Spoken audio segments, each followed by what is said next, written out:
5 जुगाड़ू बहू का कपड़े का घर और रसोई। साक्षी, तनीषा, मालती, सुशीला काकी के कपड़े सिल गए हैं, उन्हें दे आओ। मैं तब तक प्रियंका और पूनम के साथ खाने की तैयारी कर लेती हूँ। अपनी सबसे बड़ी जेठानी उर्मिला की बात सुनकर साक्षी तनीषा सिले हुए कपड़ों को ले जा रही होती हैं कि तभी मालती सुशीला खुद ही अपने कपड़े लेने के लिए उनके घर आती हैं। अरे उर्मिला, हमारे कपड़े सिले या नहीं? कल हमें शादी में पहन कर जाने हैं। अरे काकी, सिल गए हैं, वही तो देने के लिए आ रही थी, ये लीजिए।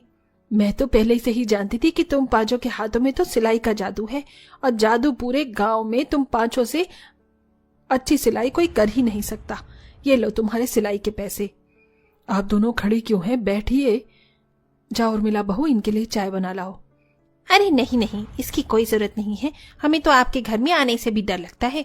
बुरा मत मानना जयंती, पर लेकिन आपका घर किसी पुरानी गुफा से कम नहीं है। जब देखो कहीं ना कहीं से मिट्टी ही गिरती रहती है। और नहीं तो क्या, आखिरकार कब तक आप लोग इस घर में रहेंगे? मैं तो कह रही हूँ उधार लेकर ही अपना घर बनवा लो।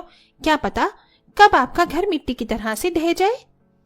इतना कहकर सुशीला और मालती वहां से चली जाती हैं। उन दोनों की बातें सुन पांचों बहुएं एक दूसरे की शक्ल देखने लगती हैं। अब तो आसपास के लोग भी हमारे इस घर का मजाक उड़ाने लग गए हैं। माँ जी, हमें अपने घर की मरम्मत करवा लेनी चाहिए। पर कैसे? मरम्मत करवाने के लिए आराम से 1-2 लाख रुपए लगेंगे। और क्या हमारे पास इतने पैसे हैं? तुम पांचों सिलाई करके मुश्किल से 500-600 रुपए ही कमा पाती हो, और तुम पांचों के पति कबाड़ी का सामान इकट्ठा करके दिन का 100-200 रुपए। इतने कम पैसों में घर की मरम्मत तो दूर, एक टीन की छत भी नहीं डलेगी।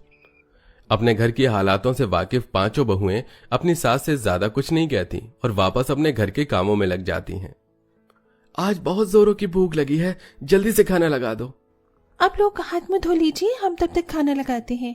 उर्मिला साक्षी जैसे ही चूल्हे के पास खाने के लिए जाती हैं तो देखती हैं कि उनके खाने के बर्तन के पास 2 कौवे बैठकर उनके बनाए हुए खाने को खा रहे हैं। हे भगवान, हमारे घर में ये कौवे कैसे आ गए?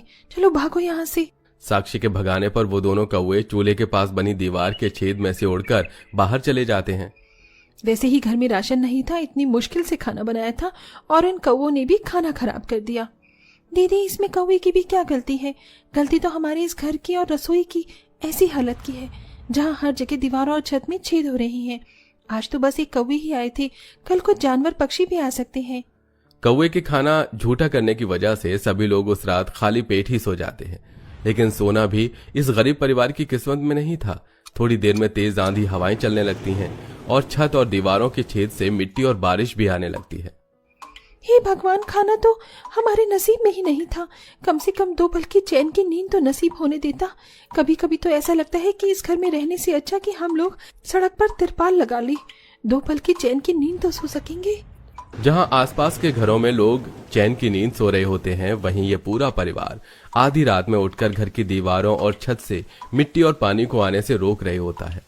आए दिन और हर मौसम में इस परिवार को इस टूटे हुए घर और रसोई की वजह से ऐसे ही मुसीबत का सामना करना पड़ता था। दिन में 3री बार झाड़ू लगा रही हूँ, लेकिन ये कतरन है कि हर जगह से निकली जा रही है।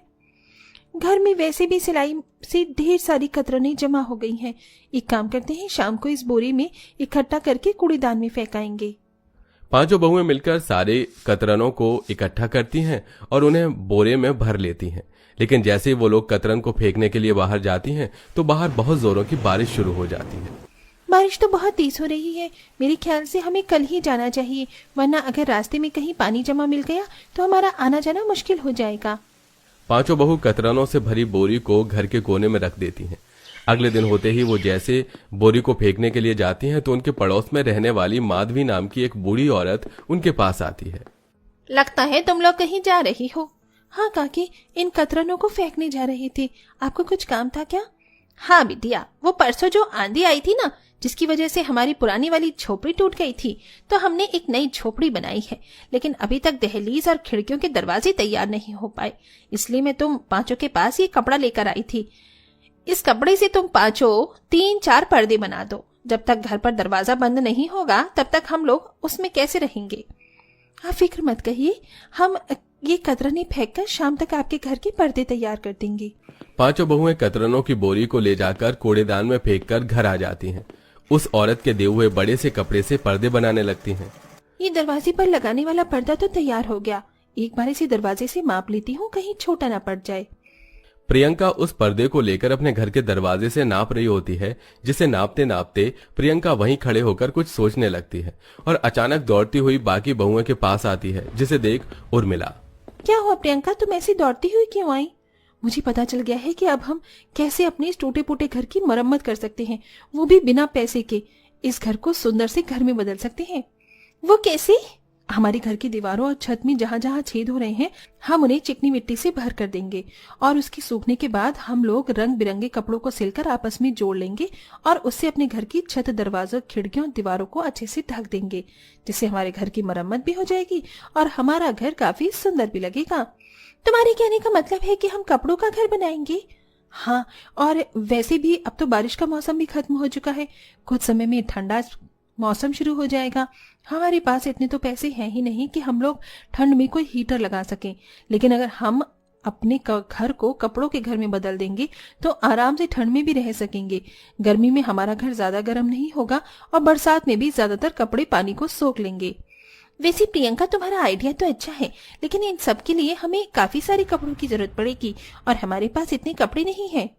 अरे तुम सब जल्दी से मेरे साथ चलो। अब पांचों बहुएं भागते भागते उस कूड़ेदान में जाती हैं जहां उन्होंने कतरनों से भरी बोरी को फेंका था। सभी बहुएं उस बोरे को वापस कूड़ेदान से अपने घर ले आती हैं। कपड़े का घर बनाने के लिए हमारे पास ढेर सारी कतरन हैं। हम सभी कतरनों को आपस में जोड़कर अपनी सिलाई मशीन की मदद से सिएंगे और इससे बड़े बड़े कपड़े तैयार कर लेंगे। अब पांचों जुगाड़ू बहुएं कतरन को सुई धागे और सिलाई मशीन की मदद से आपस में जोड़ने लगती हैं और देखते ही देखते वो लोग उस मामूली कतरनों से काफी सुंदर सुंदर बड़े से कपड़े तैयार कर लेती हैं। कभी सोचा भी नहीं था कि कतरनों को मिलाकर सुंदर सा कपड़ा घर तैयार हो सकता है। मुझसे और इंतजार नहीं होता, मुझे अपने कपड़ों के बने हुए घर को जल्द से जल्द देखना है।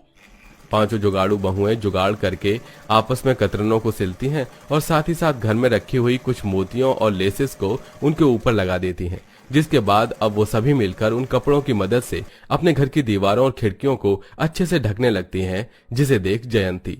हमारे घर की दीवार कितनी ज्यादा सुंदर लग रही है ना। कल तक तो इन पर ठीक से पपड़ी भी नहीं थी और अब देखो। ये तो बस शुरुआत है, अभी आप आगे आगे देखती जाइए। दीवारों के साथ साथ छत पर भी पांचों बहुएं उन कतरनों से सिले हुए कपड़ों को अच्छे से लगा देती हैं, जिससे उनका टूटा हुआ घर भी ठीक हो जाता है और उनके कपड़ों के बने हुए घर की खूबसूरती को देखकर सारे लोग काफी ज्यादा खुश होते हैं। अरे मुझे तो यकीन नहीं हो रहा है कि हमारे कपड़ों से बना हुआ घर है। कितना सुंदर घर है।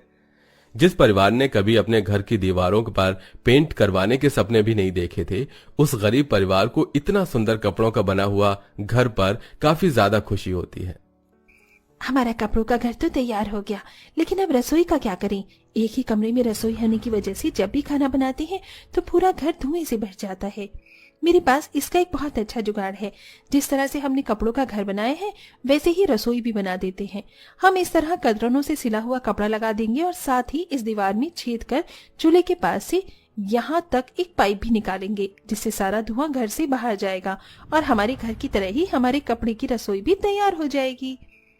पांचों जुगाड़ू बहुएं अब कपड़ों की मदद से अपनी रसोई को भी अपने घर से अलग कर एक सुंदर रसोई बना देती हैं और ऐसे ही कुछ समय गुजर जाता है। अरे साक्षी, तुमने क्या बनाया है? थोड़ी बहुत कतरन बच गए थे तो उन्हें सिलकर मैंने ये तकिए के कवर बनाए हैं। ये तो बहुत ज्यादा सुंदर लग रहे हैं। इतने सुंदर तो मार्केट में भी नहीं मिलते होंगे। अगर मार्केट में नहीं मिलते तो क्या हम इन्हें बनाकर बेच सकते हैं ना? लोगों के कपड़े सिलने के बाद जो हमारे पास कतरन बचेगी ना, हम उनसे ऐसे ही तकिए के कवर, चादर और घर में सजाने के लिए छोटी छोटी चीज बनाएंगे और उन्हें बेचकर इस घर को चलाने में अपने अपने पतियों की मदद करेंगे।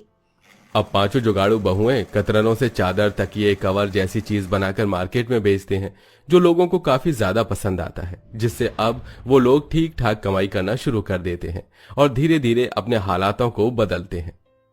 क्या आपने भी कभी कोई काम जुगाड़ से किया है? अगर किया है तो हमें कमेंट में जरूर बताइए।